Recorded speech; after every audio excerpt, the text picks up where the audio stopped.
네, 정치환한 직설 시간입니다. 윤석열 정부 들어선 지 이제 6개월이 지나가고 있습니다. 그 기간 국정 성과보다 난맥상이 적지 않았다라는 평가가 많기 때문에 국정 지지도가 이제 그것을 반영해 주진 않나 그런 생각이 드는데요. 오늘은 이분을 모시고요. 6개월에 대한 평가를 좀 해보려고 합니다. 근데 이분께서는 제가 앞서 설명을 또 드리겠습니다만 청와대에서 근무하신 이력이 있으시기 때문에 현 정부의 난맥상들, 문제점들, 문재인 정부와 더불어서 비교가 가능하다는 그런 장점이 있는 분인데요.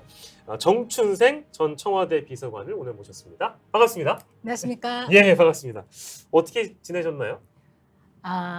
문재인 정부 끝나고 나서 네, 이제 무엇을 할까 많이 고민을 했고요. 네, 그동안 저의 성과와 그동안의 어쨌든 전문성을 바탕으로 네, 네. 무엇을 할 것인가 고민을 예. 한 끝에 예. 여러분의 많은 분들의 추천도 있었고 해서 예. 지금 민주당의 네. 전국 여성위원장 출마를 준비하고 있습니다. 이제 네. 당에 이제 또 원래 이제 당직을 오래 하셨고, 네. 그렇죠? 오래 25년간 맞아요. 했습니다. 오래 하셨다가 청와대 다녀오셔서 다시 민주당에서 여성을 위한 여성 당원들을 위한 어떤 정책 개발이나 이런 데 또 매진하시기 위해서 네. 돌아와 주셨는데 그 얘기는 이제 후반부에 저희가 네, 또 네. 따로 준비를 해놨으니까 평가를 좀 해보죠. 6개월이라는 시간이 흘렀습니다. 네. 일단은 지금 국민의 절반 이상이 지금 현 정부를 지지하지 않는 추세가 계속되고 있는 그런 상황이거든요. 네. 우리 정춘생 비서관께서 보시기에는 어떤 점이 가장 문제로 부각이 되고 있다고 생각하세요? 정확히 말씀을 드리면 6개월은 아직 안 되고 만 5개월 만 정도 5개월 좀 됐다고. 넘었죠? 예, 네. 예. 가장 큰 문제는 저는 윤석열 대통령 자신을 봐야 된다. 무슨 말이냐면 윤석열 대통령이 국민들이 불러온 거는 네네. 공정과 상식이었잖아요. 공정과 상식의 아이콘처럼 느껴졌고, 그리고 우리 문재인 정부 하에서도 조국 장관 일가에 대해서도 엄청난 수사를 했었고, 네. 나와서도 공정과 상식을 외치면서 대선 후보로 나왔단 말이에요. 그러면 윤석열 대통령이 됐을 때는 대한민국은 공정과 상식을 바탕으로 해서 그 네네. 원칙으로 해서 운영이 될 것이다 기대를 했단 말이에요. 근데 지금 6개월도 채 안 됐는데 그 모든 부분을 스스로 무너뜨렸다. 저는 그렇게 보고 있습니다. 공정과 상식이 없다는 말씀이시네요. 그렇죠. 어떤 사례를 보통 그 예로 많이 드십니까? 일단 보면 윤석열 정부 국정목표 제1과제가 상식이 있는 나라라고요. 상식을 반듯하게 세우겠다. 네. 정확하게 얘기하면 상식이 회복된 반듯한 나라. 상식이 회복된 반듯한 나라. 그리고 그 제1과제는 상식과 공정의 원칙을 바로 세우겠습니다. 네네. 이렇게 했는데 일단 가장 윤석열 대통령하고 김건희 여사가 가장 상식적이지 않지 않습니까? 그렇습니까? 네. 국정 운영에 있어서도 보면 네. 멀리 그 예를 들 것도 없이요. 네. 바로 윤석열 차만 봐도 이건 얼마든지 표현의 자유에 해당될 수 있고 그 고등학생 작품을 네. 뭔가 이제 사회적, 정치적 색채로 사회적 무리를 일으켰다는 걸로 네네. 공격을 했잖아요. 네네. 그런 부분을 보면 이제 대통령이 되시기 전에 어느 TV 프로인가요? 왔을 때 얼마든지 자신에 대해서 풍자해도 좋다 뭐 이런 거 한 거에 비하면 네. 이것을 공격하는 거 보면 정말 상식적이지 않고 네. 또 그 바이든 네. 그리고 날리면 그리고 XX 뭐 팔린다. 네. 정말 전 국민이 욕설을 들어야 했고 전 국민이 욕설을 아무렇지 않게 받아들여야 하는 그런 상황을 만들었음에도 불구하고 그 원인은 대통령 자신 아닙니까? 근데 그것을 보도한 언론사에 대해서 진상규명하자. 네. 진상규명하자는 것은 수사라는 얘기거든요. 이후에 이제 전개가 어떻게 될지 모릅니다만 네. 굉장히 좀 위험한 상황이다. 네. 이런 생각이 들고 김건희 여사 역시도 네네. 보면 이제 봉하마을 갈 때나 네. 아니면 이제 순방 갈 때나 네. 사적 인연을 맺은 분들이 같이 동행을 하고 네. 정말 공적인 시스템을 통해서 하는 게 아니라 네. 이렇게 움직이기 때문에 전혀 상식에 반하는 국정 운영을 하고 있다. 네. 그렇게 생각을 하고 공정의 측면에서는 다들 아시겠습니다만 문재인 대통령님과 그 주변 그리고 그 관련된 그 5년 동안의 정책에 대해서 음. 감사들을 엄청 하고 있지 않습니까? 네, 네. 그리고 이제 서해 공무원 사건이나 아니면 북송, 그러니까 음. 탈북원 북송 사건에 대해서도 지금 수사가 계속 진행 중에 있고 예. 주요 정책이라고 하는 에너지 정책 관련해서도 음. 태양광 관련해서도 뭐 큰 비리가 있는 것을 수사를 대대적으로 하고 있고요. 이재명 대표에 대해서는 말할 필요도 없이 성남 FC부터 시작을 해서 백현동, 대장동, 위례 신도시까지 해서 뭔 특혜, 그 과정 엄청난 특혜가 있는 것처럼 그리고 이재명 대표가 엄청난 비리를 저지른 것처럼 포장을 해서 수사를 하고 있지 않습니까? 네, 네. 그런 거에 비하면 지금 김건희 여사에 대해서는 논문 표절에 대해서는 물론 국민대는 그렇게 발표했습니다만 많은 학자들이, 많은 전문가들이, 교수들이 분명한 표절이다 이렇게 다 인정을 하고 있는 부분인데 네, 네. 이 부분에 대해서는 전혀 아니다라고 하고 있고 또 한 가지는 도이치모터스 관련해서는 분명 이제 경제적으로 피해를 본 피해자들이 있지 않습니까? 네, 네. 그럼에도 불구하고 이 수사를 했는지 안 했는지는 모르겠습니다만 기소를 전혀 안 하고 있고요. 그리고 장모 최은순 씨 관련된 온갖 아파트 개발, 어쨌든 부동산 개발 관련된 특혜 의혹들이 있음에도 불구하고 전혀 네. 수사가 이루어지지 않고 있다. 공정하지 않다. 네. 공정과 상식을 윤석열 대통령 스스로가 저버렸기 때문에 네, 네. 지금 지지율 하락 국면이 저는 이게 일시적인 것으로 안 보이는 거예요. 왜냐하면 본인의 아이콘이었는데 예. 그 아이콘이 사라졌습니다. 다른 정부처럼 어떤 특정 정책이나 특정 사건이 있어서 지지율 빠지는 게 아니라 본인이 태동했던 그 자체를 무너뜨렸기 때문에 이건 회복되기가 쉽지 않다. 특히 이대남의 엄청난 지지를 받으면서 대통령이 됐는데 예. 엄청 지금 지지에서 이탈되고 있지 않습니까? 네, 네. 그런 면에서 보면 이 앞으로 남은 4년 5개월간의 기간이 굉장히 좀 암울하다. 저는 그렇게 보고 있습니다. 어떻게 참으셨어요? 지금 종합적으로 짚어주신 것만 이거 다 얘기하기에도 저희가 1시간이 모자랄 텐데 일단 네. 첫째로는 네. 공정과 상식이라는 가치가 무너졌다. 네, 네. 그리고 윤석열 정부가 들어서기 전에도 이제 문재인 정부를 소위 이제 내로남불이거나 네. 이런 식으로 이제 비판을 했었는데 새로운 내로남불 형태의 그렇죠. 네, 모순을 윤석열 정부가 보여주고 있다는 말씀이시고요. 말씀 중에 얘기해 주신 거 몇 가지만 짚자면 일단 윤석열 차는 문체부에서 경고를 한 것이니까 네, 네. 대통령이나 대통령실의 차원의 지적이 아니라고 얘기할 수 있겠습니다만 설이 많이 나오고 있어요. 근데 그건 다 들리잖아요. 맞아요. 기자들로부터 듣고 다 귀가 있기 때문에 대통령이 또 진노하셨다는 거예요. 대노하셨다는 거잖아요. 이건 문제가 김은혜 있어요. 수석을 엄청 깼다는 거죠. 맞아요. 그리고 두 번째로 네. 어떠한 방송에서 풍자는 권리다라고 얘기한 게 이제 SNL이라는 코미디 프로그램인데 그렇죠. 네. 대통령 마음껏 이제 씹어도 되고 풍자도 네네네. 된다. 네네. 그 방송사의 권리다라고 네. 얘기를 했는데 고등학생이 그린 그림 가지고 또 문제를 삼는다. 그거 하나도 참 용납이 안 되는. 그렇죠. 네. 그것도 그렇고 아무튼 이제 여러 측면에서 문제를 다 짚어 주셨는데 이게 사실은 상식과 공정에 대한 가치가 무너진 것도 무너진 것이지만 어떤 측면에서는 정치의 순기능이 주저앉아 버린 국면을 지금 지나가고 있는 거거든요. 그래서 아마 문재인 정부 당시와 지금의 상황을 좀 비교해 보시면 아마 이때는 우리가 이렇게 문제를 풀어냈었는데 왜 윤석열 정부는 이걸 해결하지 못할까? 이런 접근이 이제 우리 비서관님은 가능하실 거란 말이에요. 조언을 좀 해주시죠. 예를 들면 지금 여러 가지 사례들을 쭉 나열해 주셨잖아요. 가장 간단히 문제를 해결할 수 있는 방법은 뭐가 있습니까? 지금 지지율을 제가 조언을 하면 듣지도 않을 테지만 예. 회복할 수 있는 말씀해 주세요. 네. 가장 큰 가장 지름길은 네네네. 김건희 여사를 기소하는 거죠. 김건희 여사를 기소한다. 그렇죠. 그게 공정의 회복이잖아요. 공정에 맞게, 형평성에 맞게. 그래 이게 진짜 공정이 진정성이 있었구나.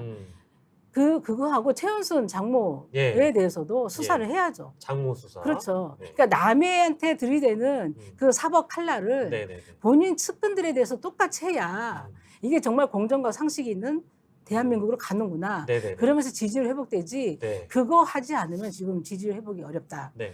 그리고 또 뭐 대통령이 바뀌어야 되는 겁니까? 대통령이 전혀 소통을 하지 않잖아요. 소통의 그거를 문제.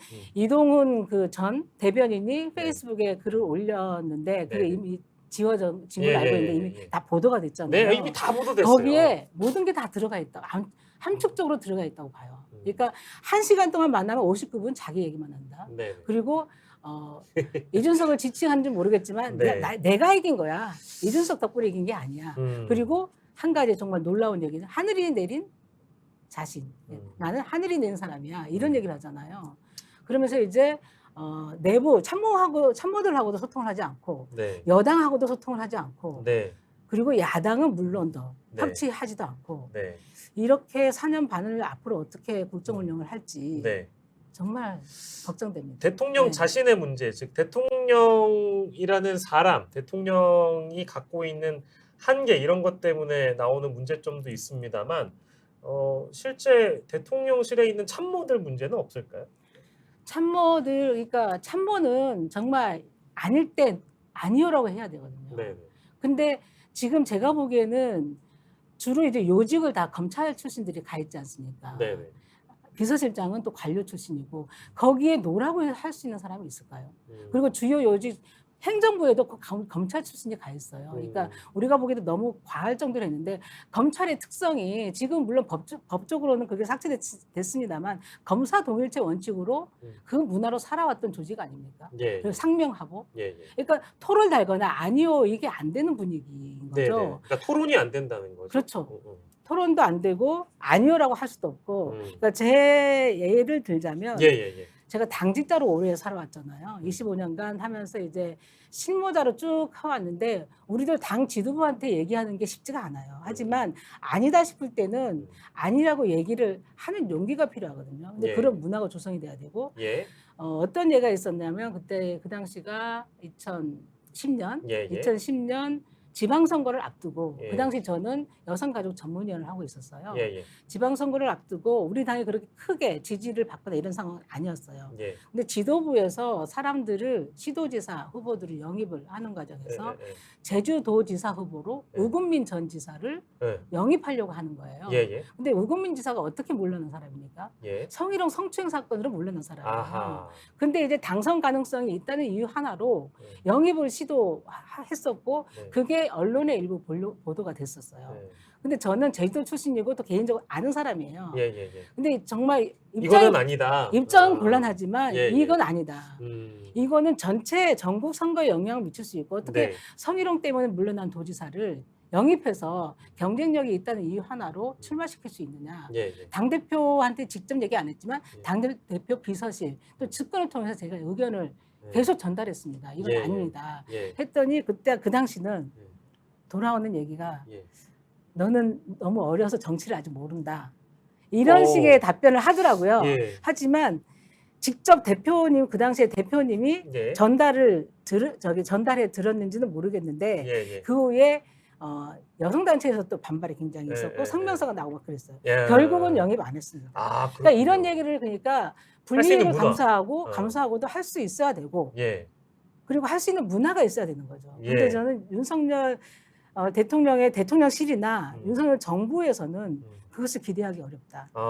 결국에 소통과 커뮤니케이션 문제로 지금 그렇죠. 좁혀지고 있는데 네. 이게 안 되다 보니까 직원을 하거나 고언을 할 수 있는 참모가 정작 있어도 그거를 받아들일 수 없는 대통령의 태도 그리고 그거를 할 수 있는 네. 분위기가 아닌 참모들의 한계 이런 것들인데 그거하고 예. 누구도 책임을 안 져요. 책임이라 하시면 책임을 아무도 안 지잖아요. 그러니까 외교 참사, 막말 외교 뭐 이런 게 있어도 정말 우리 국민이 얼마나 부끄럽습니까? 근데 아무도 책임을 안 지잖아요. 우리가 민주당에서 해임 건의안, 박진 외교부 장관 해임 건의안을 낸 거는 예. 정말 이게 그냥 냈겠습니까? 그리고 외교부 장관만의 문제라고 해서 냈겠습니까? 네. 대통령을 해임할 수는 없잖아요. 그러니까 그런 모든 상황에서 책임을 묻고자 한 건데 예. 그거에 대해서 아무런 움직임이 없잖아요. 그렇죠. 그리고 정말 얼마 전에 예. 강릉 네네. 낙탄 사고를 하는데 낙탄 사고는 뭐 낙과도 아니고 낙석도 아니고 그런 중립적인 표현은 아니고 정말 이거 오발 사고 아닙니까? 네네. 정말 큰 인명 사고가 있을 뻔한 사고잖아요. 예. 그거에 대해서 누구 하나 사과도 하지 않고 언론 통제하기만 바빴잖아요. 7시간 동안 보도 제한 때문에 보도도 안 하고 그 사이에 국민들이 알아서 보도했잖아요. 예, 이게 예. 무슨 일이 있다 SNS로. 네. 그리고 국민들은 보고받고 있는데 예. SNS로 예. 대통령은 정작 보고도 못 받고 네. 정말 이거는 정말 문제 있다고 이거는 정말 그냥 넘어가서는 안 되고 적어도 대통령실 안보실장은 사퇴해야 되는 거 아닙니까? 근데 왜 그런 움직임이 하나도 없는 건지. 음. 얼마 전 일입니다만, 그러니까 뭐 대통령실에서 일어나는 일들이 많이 보도되고 하니까 정말 예. 행정관급 위원을 쫙 잘랐지 않습니까? 수십 명 내보냈죠? 5, 60명, 뭐 70명 냈다는 얘기도 있고. 네네네. 왜 그런 사람들을 내보내냐 이거죠. 수석급은 가만히 있고. 오히려 그런 문제가 있으면 수석들이 책임을 져야죠. 그러니까 시키는 대로 했을 뿐인데 네. 그러니까 그런 것들이 다 국민들한테 다 전달되지 않겠습니까? 네네. 그러니까 아무도 책임을 안 지는다. 분명히 저희 방송 보시는 분들은 이제 네. 그 우리 정춘생 비서관께서 문재인 정부 청와대에 있으셨기 때문에 그렇다면은 문재인 정부 때는 어떠했는가라는 질문을 해주길 바라실 거예요. 그래서 제가 지금 드리고 싶은 질문은 어떤 대국민 메시지의 혼란이라든지 소통과 커뮤니케이션 문제, 대통령의 태도, 거기서 비롯되는 또 뭐 난맥상들, 그래서 그 메신저의 신뢰의 문제 이런 어떤 총체적인 문제들을 지금 다 언급을 해주셨는데 문재인 정부 때는 그렇게 고언하고 직언할 수 있는 분위기도 됐습니까라는 게 첫 번째 질문이고요. 두 번째는 실제 문제가 발생했을 때 책임을 지는 사람이 있었습니까라는 질문을 드린다면 우리 정춘생 비서관께서는 뭐라고 좀 대답을 해주시겠어요? 글쎄요, 저는 이제 그 마지막에 어쨌든 1년 가까이 마지막에 가서 저는 전반기에 겪었던 사람들하고는 많이 좀 다르시죠? 다를 네네. 겁니다. 예. 근데 이제 우선 소통에 있어서는 정무수석은 야당과 정무수석실은 야당과 협치를 위해서 소통을 적극적으로 해야 그렇죠. 됩니다. 근데 네네네. 정무수석이 야당과 소통을 하고 있다는 얘기를 저는 들어본 적이 없어요. 그리고 정무비서관도 소통을 하고 있다는 얘기를 들어본 적이 없어요. 그러니까 적극적으로 해야 됩니다. 그리고 제가 같이 청와대에서 일을 했을 때의 정무수석은 네네. 이철희 정무수석이었거든요. 강기정 수석이나 이철희 수석이나 네. 이제 이런 분들은 적극적으로 소통을 대야당 했죠. 예, 그렇죠. 소통을 좀 하셨죠. 그리고 그 소통 의견들을 전달을 했고 네네네. 대통령께도 전달을 했고 예. 그리고 그 현황을 풀려고 노력을 했고 예. 근데 지금 이 상황에서 누구도 그런 노력을 하지 않고 있다. 음. 이런 얘기하고 예. 그래서 저는 여성가족 비서관으로 일했기 때문에 다른 것들은 자세히 모를 수는 있어요. 다른 상황들은. 예. 하지만 그 정책에 있어서는 이런 부분을 네. 그 의견을 드리거나 예. 이 여성가족 비서관실이 예. 정책실 소속이에요. 네네네. 그러니까 정책에 관련된 부분을 적극적으로 의견 개진하거나 그리고 이제 아닌 건 아니고 이렇게 갔으면 좋겠습니다. 얘기 못하는 분위기는 전혀 아니었어요. 토론을 할 수 있는 분위기가 그럼요. 되었다. 네네. 특히 이제 여성가족 비서관 자리는 네네. 성평등 문제 그리고 여성 정책 관련해서는 많은 분들이 이제 공감 못할 수도 있고 많이 이제 훈련이 안 됐을 수도 있어요. 근데 네네네. 이거를 끊임없이 설명해야 되는 자리거든요. 예. 그러면은 그거 다 들어주시죠. 수석도 들어주시고 정책실장도 다 들어주시고 예. 그러면서 좀 관철됐던 예산, 정책 이런 것들이 있습니다. 아, 그러시군요. 예를 들어서 이것도 성과라고 볼 수 있는데 예. 청소년 한부모 양육 지원 예산이라고 있어요. 예. 이게 원래는 우리 정부 전에는 문재인 정부 전에는 양육비 지원을 17만 원 정도 하고 있었어요. 네. 근데 2017년도 예산이 그랬었는데 2019년부터는 2배 이상 올립니다. 35만 원으로. 그것도 획기적인 발전이잖아요. 예. 근데 이제 청소년 한부모 예산만 지원을 하더라고요. 근데 청소년 부모 예산은 안 해요. 그러니까 부부가 있으면 안 되는 거예요.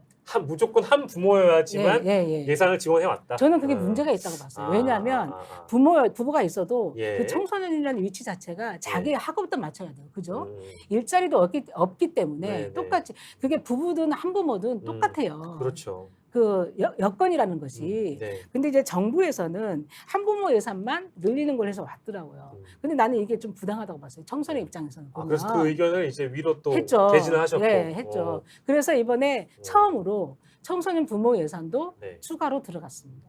네. 그렇군요. 근데 그거 설득하는 과정에서 네. 기재부는 물론 이제 전체 곡간을 가지고 저기 조절을 하는 데기 때문에 반대를 하죠. 처음에는. 예. 근데 그거를 정책실장님이 저의 의견에 공감을 해주셨고 예. 비서실장님이 공감을 해주셨고 예. 물론 그게 큰 예산은 아닐 수 있어요. 근데 예. 그런 것들을 적극적으로 개진하고 받아들일 수 있고 예. 또 그 실장의 위치에서도 기재부 의견을 전달해주고 예. 굉장히 그래서 저는 그때 굉장히 성취감이 굉장했었어요. 우리 정춘생 비서관께서 여성가족 비서관으로 계실 때 일화를 소개해 주셨는데 네. 이제 그 그 말씀을 해주신 이유는 어느 조직이든 어떤 네. 뭐랄까 의사결정의 메커니즘이라는 것이 있는데 네. 저희가 윤석열 정부 약 6개월간의 어떤 문제점을 들여다보고 거기에서 발생한 문제가 문재인 정부 때와 비교했을 때 어떻게 좀 풀어갈 수 있겠는가를 보면 지금 말씀해주신 그 청소년 부모 예산 지원처럼 네. 그 의사결정을 할 때 의견을 개진하고 뭐 참모들 내지는 이제 청와대에 있는 뭐 행정관들 비서관 다 포함해서 이건 이렇게 바꿨으면 좋겠다는 얘기를 위에 올렸을 때 그걸 받아들여주는 열린 분위기가 있는가? 네. 이게 그게 어떻게 중요한 보면 거죠. 가장 큰 지금 정부와의 차이다. 네. 네. 그게 또 하나가 있을 것 같고 혹시 그 확연히 또 다른 점이 있다면 어떤 비교점이 있을까요? 지금 뭐 물론 제가 시기적으로 그래서 봤을 때 네. 문재인 정부 초기와 네. 아주 동등한 비교를 할 수 없으시니까 이제 네네. 후반기에 계셔서 하지만 그래도 이제 우리 정춘생 비서관께서 보시기에는 문재인 정부와 윤석열 정부가 확연히 다른 점은 이런 점이다. 어떤 점이 있을까요? 그러니까 6개월, 그러니까 물론 6개월 안 돼. 6개월 평가를 하라고 하니까 예. 제가 기사를 검색을 해봤어요. 예. 지금 일단은 지지율이 확연히 다르죠. 지지율이 예. 다르다. 그러니까 문재인 정부는 6개월 시점에 지지율이 75%를 상회하더라고요. 그러니까 73에서 78% 왔다 갔다 했던 그런 지금은 지지율이고 정반대네요. 지금은 24에서 뭐 여론조사 그쵸. 기관에 따라서 30%, 네네. 30대의 초반 뭐 이렇게 되고 네네. 있다는 부분이고 이거는 이제 정말 그 정부에 대해서 기대를 하고 있느냐 예, 안 예. 하고 있느냐의 예, 예. 문제라고 예. 보고요. 예. 그것이 이제 그 정부의 태도나 정책 추진의 의지 이런 걸 다 포함된 평가라고 봅니다. 예. 예를 들어서 윤석열 정부 하면 윤석열 대통령 하면 떠오르는 단어들이 긍정적인 단어가 거의 없어요. 이거는 그러니까 우리 정부가 아니기 때문에 비판하는 게 아니라 지금 하는 게 무능하다, 거짓말한다, 네. 예 그리고 뭐 외교 참사, 음. 그리고 안보 참사 떠오르는 단어들이 다 그런 거거든요. 네. 그러니까 이런 부분이 다른 점이 있고 또 경제 측면에 있어서도 그 당시에 기사를 봤더니 6개월 지점에 코스피, 코스닥 지수가 다 12%를 넘게 올랐더라고요. 예. 이거는 경제지 기사입니다. 예. 그리고 펀드 순 자산이 19조 이상이 불었다. 이거 기사 내용이고요. 예. 그리고 유가증권 시장과 코스닥 시장 시가총액은 218조 173억 원이 늘었다.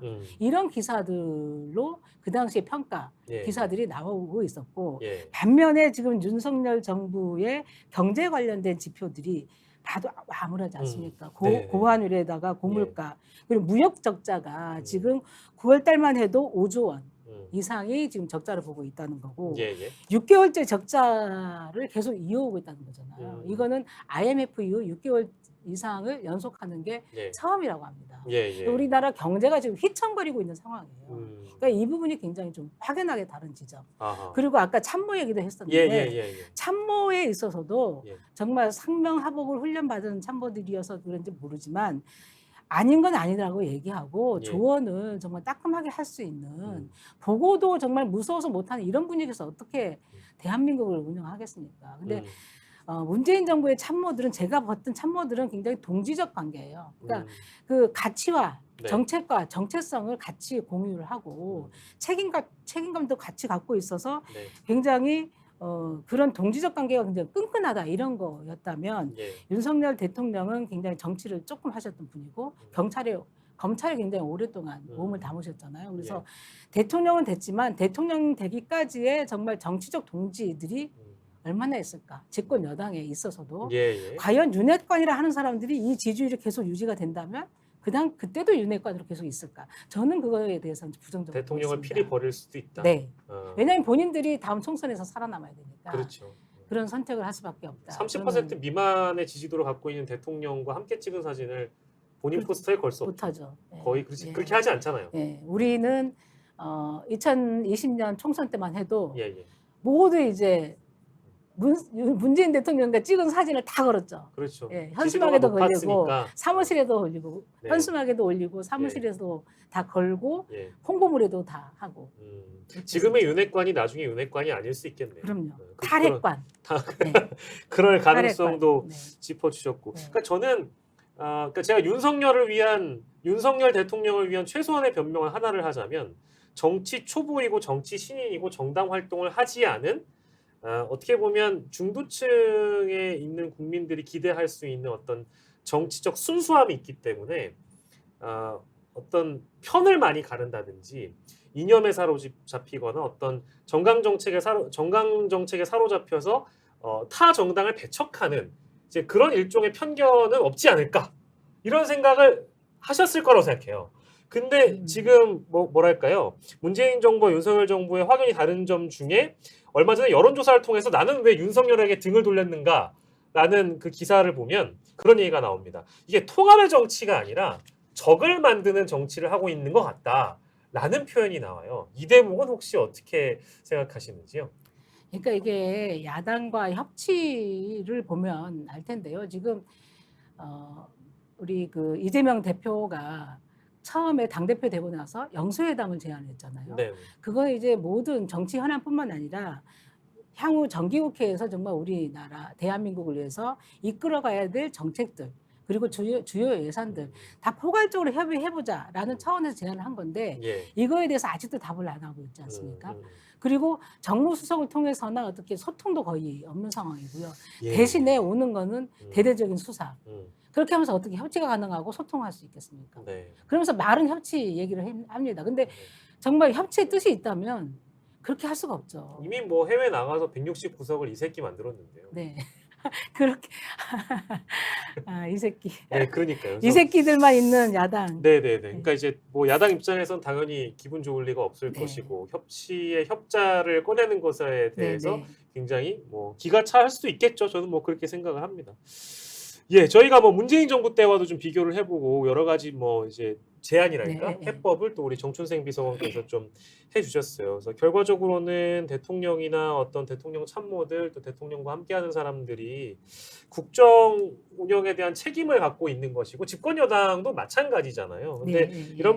이런 분들이 지금 시점에도 민심을 겸허히 받아들일 마음가짐이 아직 덜 돼 있다고 보세요. 어떻습니까? 뭐 당직 생활도 오래 하셨고 네. 뭐 청와대도 있어 보셨으니까 네. 아마 여러 가지로 좀 판단을 하실 수 있을 것 같아서.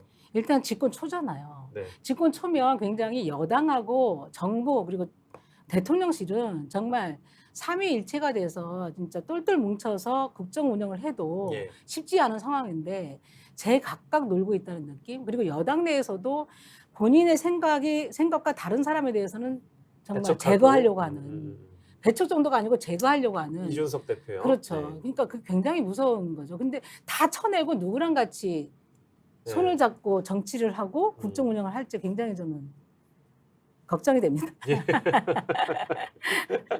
나와서 보시니까 네. 그 뭐 저희가 이제 주제 넘기기 전에 청와대 생활을 마무리하고 나와서 보시니까 어떠세요? 그러니까 이제 당직을 오래 하셨고 이제 어떻게 보면 권력의 가장 핵심이기도 하지만 나라의 운영을 핵심적으로 가장 많이 들여다봐야 되는 자리에서 있어 보셨는데 더 여론이나 이런 것들이 더 잘 보이십니까? 어떠세요? 밖에서 보면 더 잘 보이는 것 같아요. 그러세요? 일단 내가 당직도 지금 안 맡고 있기 때문에 네네네. 그 주변 사람들의 의견을 많이 듣잖아요. 네. 그러면 이제 우리 민주당이 생각하는 거 그리고 민주당 의원들이 생각하는 것보다 네. 국민들의 인식은 윤석열 정부에 대해서 더 비판적이에요. 네. 저는 고향 가서도 많이 느꼈고 네. 친구들하고 얘기하면서도 많이 느꼈는데 예. 민주당 뭐 하냐 네네. 바보 같다 그 네. 많은 의석으로 도대체 예. 뭐 하고 있느냐 이런 얘기들을 가장 많이 해요. 아 최근에. 네. 뭐 그만큼 이제 또 역할이 막중해졌다고 평가할 수도 있겠죠. 네. 네. 당 얘기를 그럼 해보겠습니다. 네네네. 뭐 말씀 꺼내주셨으니까 여성가족 비서관을 또 역임을 하셨고 여성의 권리를 위해서 당직을 맡으셨을 때 또 여성 국장 하셨잖아요. 네. 그렇기 때문에 그 이번에 이제 출마하신 전국 여성위원장, 그죠? 전국 여성위원장의 자리에 가시면 만약 가게 된다고 하시면 더 많은 부분에서 여성 당원들을 위해서도 그렇겠지만 우리 국민들을 위해서도 많이 이제 신경을 써주실 텐데 이 최근에 있는 현안 하나 짚고 그 얘기를 해볼게요. 여성가족부 폐지. 네. 어떤 입장이세요? 물론 저는 절대 반대한다. 네네. 절대 반대한다는 입장이고 그건 네. 왜냐하면 윤석열 대통령의 공약 자체가 토론과 논의 끝에 나온 게 아니지 않습니까? 그러니까 굉장히 통합을 얘기하면서 갈라치기 정치를 했고 네. 그중에서도 이대남의 지지율을 이끌기 위해서 굉장히 노력을 많이 했고 그리고 성공했습니다. 그것을 앞에서 이제 네. 이준석 음. 당시 당대표하고 같이 했던 네네. 거고요. 어느 네. 날 갑자기 여성가족부 폐지라고 SNS에 글을 올립니다. 7글자 공약이라고. 올랐어요. 근데 그 시점이 언제였냐면 예. 그 22년 1월 정도인데 본인의 지지율이 굉장히 떨어질 때였어요. 음.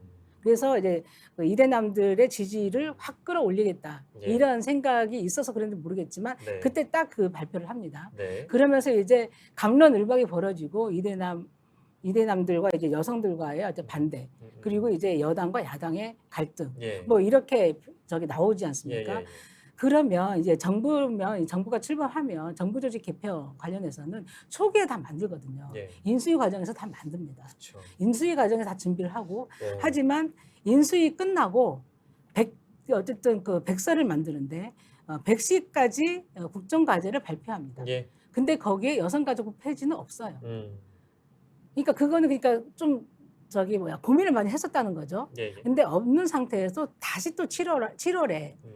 또 7월이 어느 시점이냐면 처음으로 20%대로 지지율이 하락할 때였어요. 그때 또 여가부 장관 업무보고를 받으면서 여성가족부 폐지 로드맵을 조속히 마련하라 또 이렇게 예. 지시를 합니다. 네. 또 그때 또 여론이 또 그걸로 또 음. 대립을 하게 됩니다. 예. 그리고 최근에 또 10월 3일 날 당정협이라는 그 형식을 빌려서 정부 조직 개편한다 그러면서 여가부 폐지 포함한 발표를 하지 않습니까? 예. 이때는 또 외교 참사, 뭐 막말 이걸로 굉장히 지지율이 빠질 때, 음. 꼭 이럴 때 꺼내는 카드로 이용을 해왔다. 국면 전환용이다. 국면 전환용이다. 국면 전환 그것도 의도가 나쁘다. 그것도 있지만 예. 더 큰 문제는 예, 예.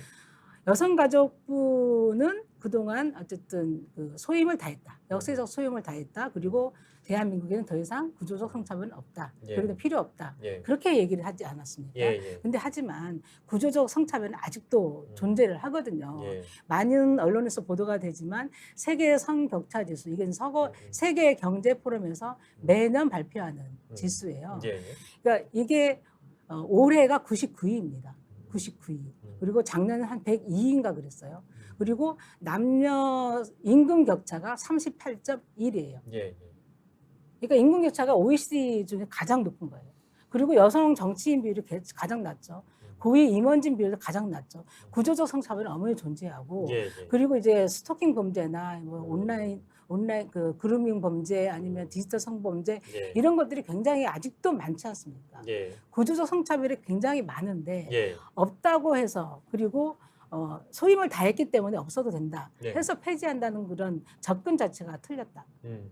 그리고 세계 어디 보면 모두 여성과 관련된 부처이거나 아니면 예, 예. 성평등과 관련된 부처들이 대부분 다 있습니다. 예. 100여 개 국가에서. 예. 근데 제시하는 게 어느 나라에도 이런 여성가족부는 없다. 이렇게 하면서 또 없애겠다고 하는 거지 않습니까? 예. 이런 어쨌든 근거 자체가 틀렸다 이런 음. 거고요. 예. 민주당의 입장에서 보면 김대중 정부 때 네. 여성부가 출범합니다. 예. 그전에는 여성특별위원회라고 해서 위원회 격으로 있었는데 예. 이걸로는 부족하겠다. 대한민국의 성차별을 개선하기 위해서는 부처, 집행 기능을 갖고 국무회의에서 의결권도 갖고 예. 발언권도 갖고 하면서 더 많은 성평등 의제들을 추진해야 되겠다. 예. 이런 결심으로 여성부를 만듭니다. 예. 예. 근데 만드는데 그때도 굉장히 반대가 심했었죠. 음. 왜 대상이 거의 겹치는데 굳이 필요 있느냐. 예. 예. 하지만 대통령님은 만드시면서 다른 부처 장관들한테 신생 부처이기 때문에 힘을 실어주고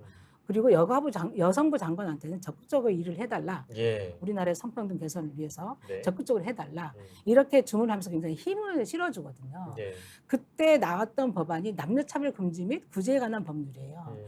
그때 법적으로 성희롱이라는 개념이 처음 들어가요. 그냥 그 당시만 해도 좀 생소하고 뭐 이게 성희롱이냐 뭐 놀릴 정도로 막 비아냥거리는 사람들도 있었지만 지금은 성희롱을 다 알잖아요. 예. 어떤 것인지. 예. 예. 예, 그때 처음 들어가고 또 문재인 그 후에 이제 노무현 정부에서는 호주제를 폐지하지 않았습니까?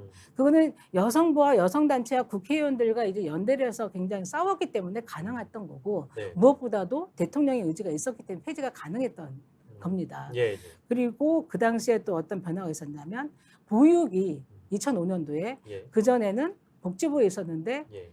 여성부로 오면서 여성가족부로 확대 개편을 합니다. 예. 그러면서 힘을 실어준 거죠. 대통령이 여가부에. 그건 뭐냐면 그 당시에 저출생 문제가 굉장히 심각했기 때문에 보육 예산을 키워야 되겠다 하면서 복지부에 있던 거를 여가부로 여성부로 옮기면서 여성가족부로 확대 개편하거든요. 그때 놀라운 변화가 생기는데 2005년에서 2008년도까지의 보육 예산이 5배 증가합니다. 이게 복지부에 그냥 있었다면 이게 가능했을까? 복지부에서는 굉장히 다른 중요한 일도 많기 때문에 예. 이것까지 다 할 수는 없었을 거예요. 근데 여가부가 맡았기 때문에 집중적으로 이 예산을 설득을 한 거고 예. 따낸 겁니다. 예. 그리고 그 이후에 문재인 정부에서는 이때도 뭐 여성가족부에 대해서도 논란이 많았지만 굉장히 힘을 실어주고 이 여성가족부의 필요성을 인정을 했기 때문에 대통령께서도 힘을 실어주고 정책의 발전이 있습니다. 예. 그 중에 한 예가 한부모 가족 지원 예산인데요. 물론 이제 김정순 여사가 이 한부모 가족 지원 예산에 대해서 굉장히 신경을 쓰셨어요. 제가 나중에 갔는데 그때도 엄청 신경을 쓰시더라고요. 예산이 어떻게 반영됐는지. 그거는 뭐냐면 김정순 여사가 문재인 정부 취임 이후에 다문화 가정 그리고 이제 한부모 가정, 청소년 부모 이 그 취약계층 가족들에 대해서 행사도 많이 하고 소통도 많이 하고 했단 말이에요. 그래서 이 예산을 반영이 되는지 안 되는지 챙기시더라고요. 예. 근데 이 예산이 2017년도에 925억이었어요. 근데 2022년 올해 예산을 보면 이게 4배 이상 증가합니다. 그러니까 이런 예산은 쉽지가 않아요. 다른 부처에 있을 때. 이게 만약에 가족정책이 복지부에 있었다. 예. 그러면 다른 챙겨야 될 예산이 엄청 많지 않습니까? 네네. 뭐 많을 텐데 여가부에 없었다면 이렇게 짧은 기간에 이렇게 많이 올랐을까?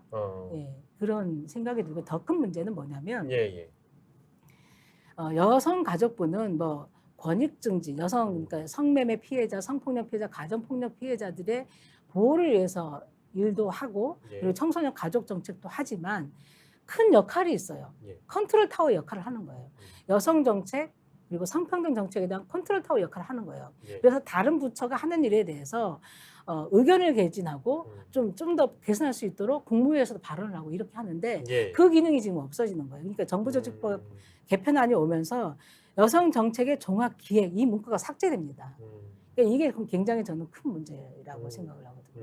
지금 그래서 여가부를 폐지하는 방식이라는 게 어디는 저기 복지부로 보내고 어디는 노동부로 보내고 이런 방식 찢어내는 거잖아요. 네, 일자리 정책은 고용노동부로. 예. 사실상 그거는 이제 경력 단절 여성들에 대한 지원이었는데 이것을 최근에 법을 바꿔서 여성의 경제활동 촉진 및 경력 단절 여성 그 지원법이라고 법을 바꿔요. 그러니까 그런 예산이었고 나머지는 다 복지부로 이걸 하는데 이게 인구, 가족, 양성평등본부로 바뀌는 거 아닙니까? 네네네.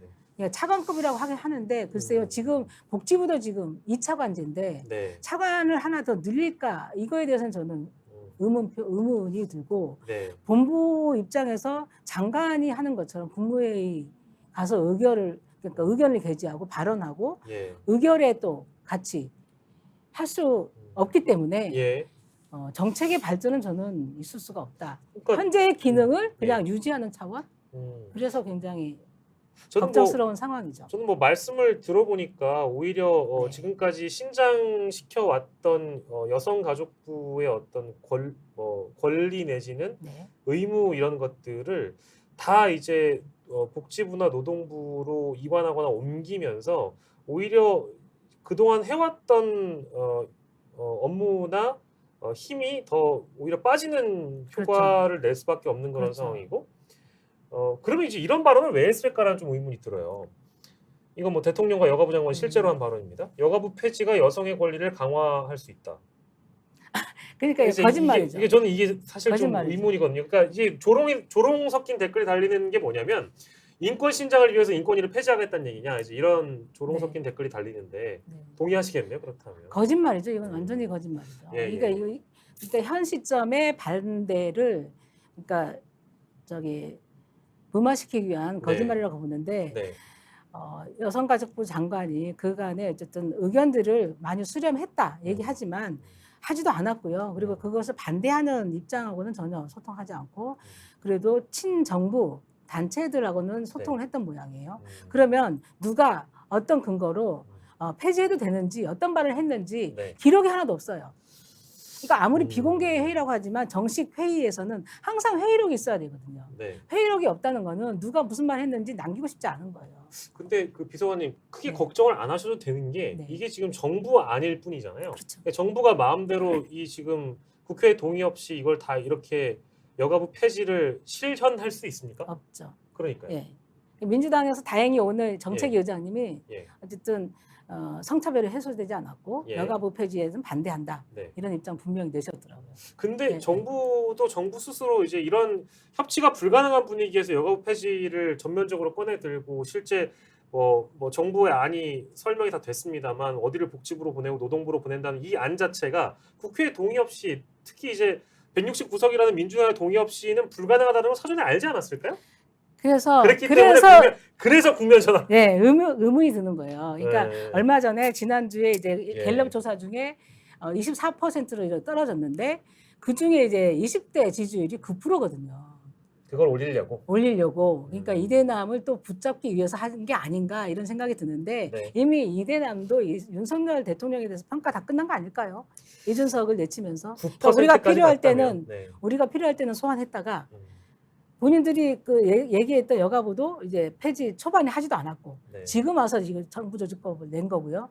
병사급여 200만 원 올린다고 했지 않습니까? 예. 그걸로 굉장한 또 지지를 받았는데 네. 그것도 지금 없던 일로 되고 있죠. 저는 참 이 정부들 뭐 물론 이제 예산이나 이런 부분을 저보다 더 잘 아실 테지만 이번 정부 들어서 대통령실 뭐 리모델링이나 이전 네. 비용에 필요해서 어디 부처의 전용 소위 이제 땡기기라고 하죠. 땡겨 쓰는 예산들이 여기저기서 많은 것 같아요. 이제 그게 많이 기사화가 됐는데 그런 거에 대한 문제점도 이제 민주당에서 뭐 지적을 하고 계시겠습니다만 아주 면밀하게 다 이제 이번 국정감사를 통해서 잘 드러냈으면 좋겠다라는 생각이 좀 들고요. 박홍근 원내대표는 그거에 대해서 삥 뜯기 했다.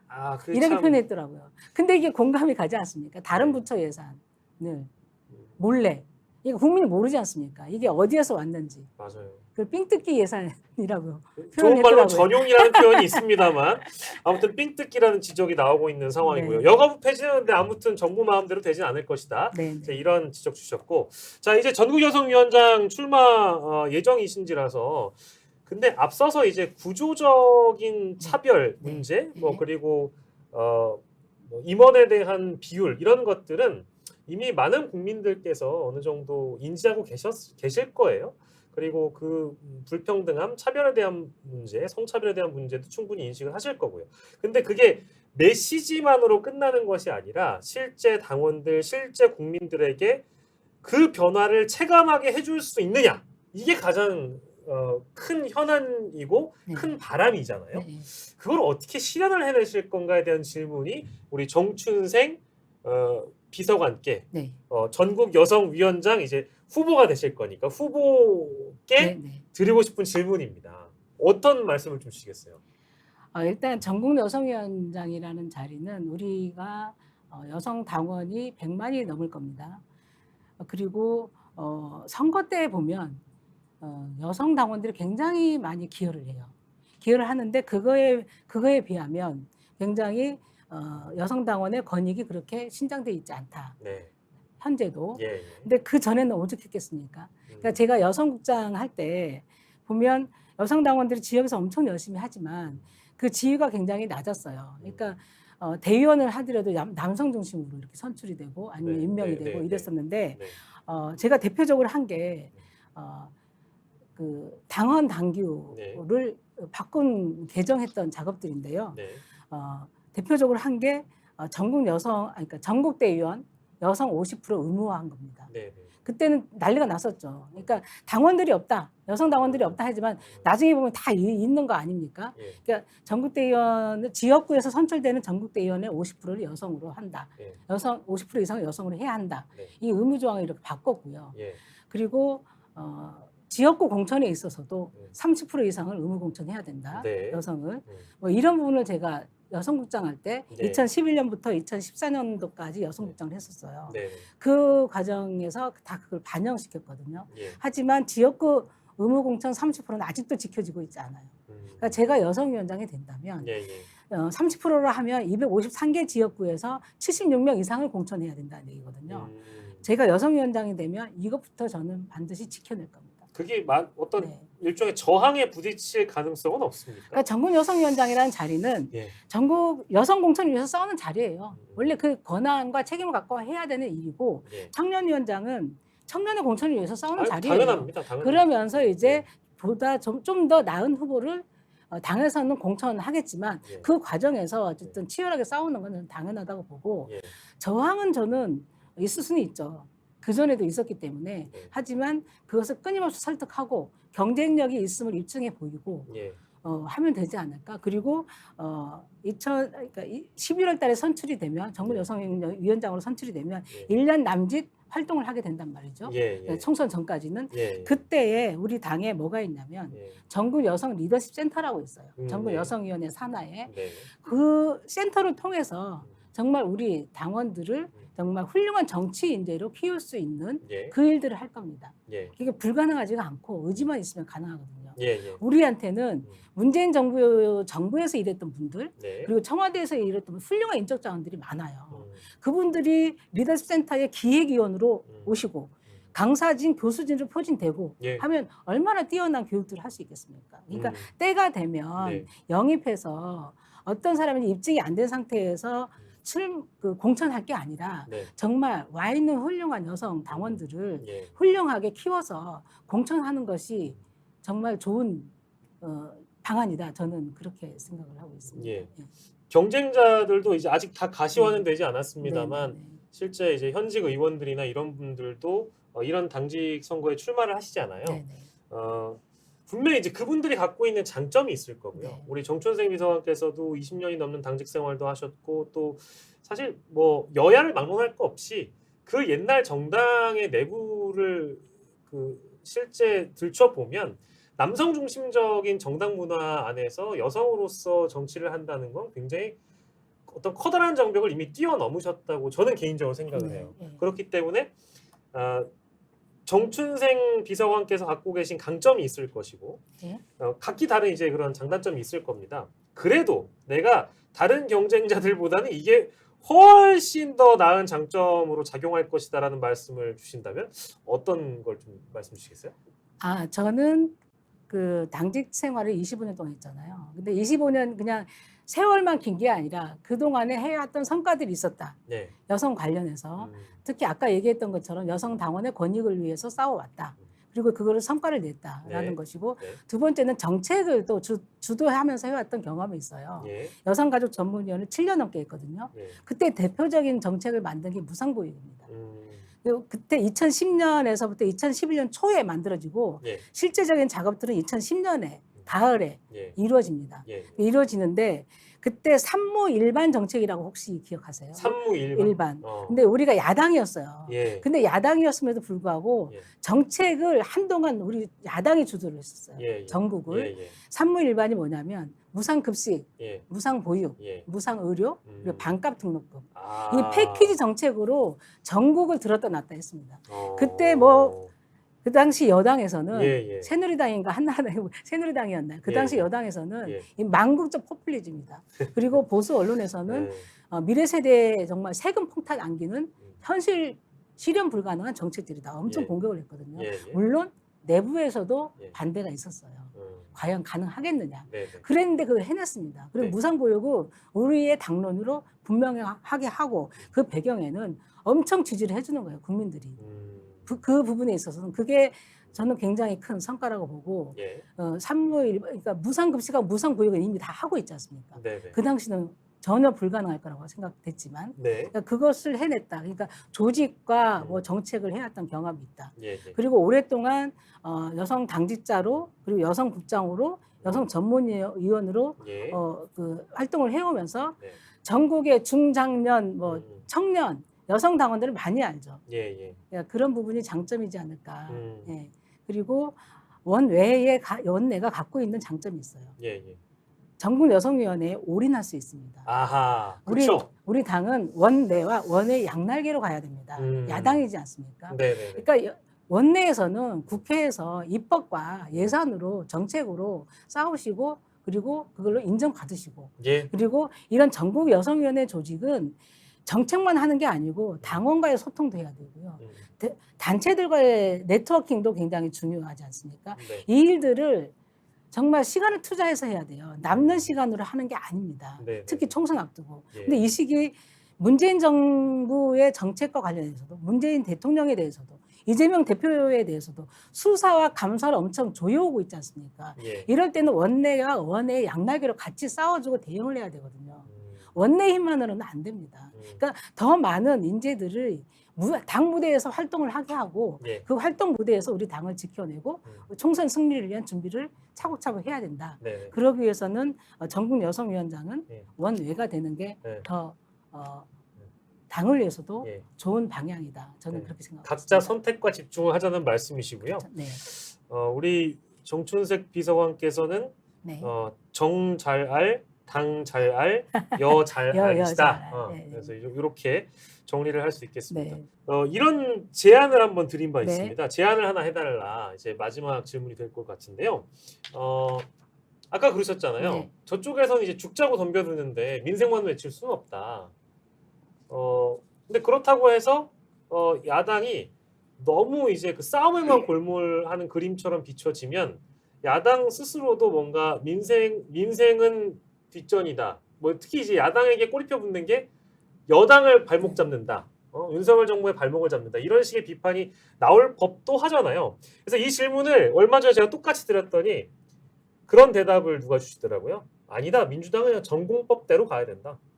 뭐 투트랙 전략처럼 비춰질 수 있겠지만 꼭 투트랙은 아니다. 우리는 우리가 원래 싸움을 걸어왔던 상대에게 대처를 하는 방법 그대로 원래 했던 그 전공법 그대로 가는 것이 맞는 길이다라고 누가 대답을 하시더군요.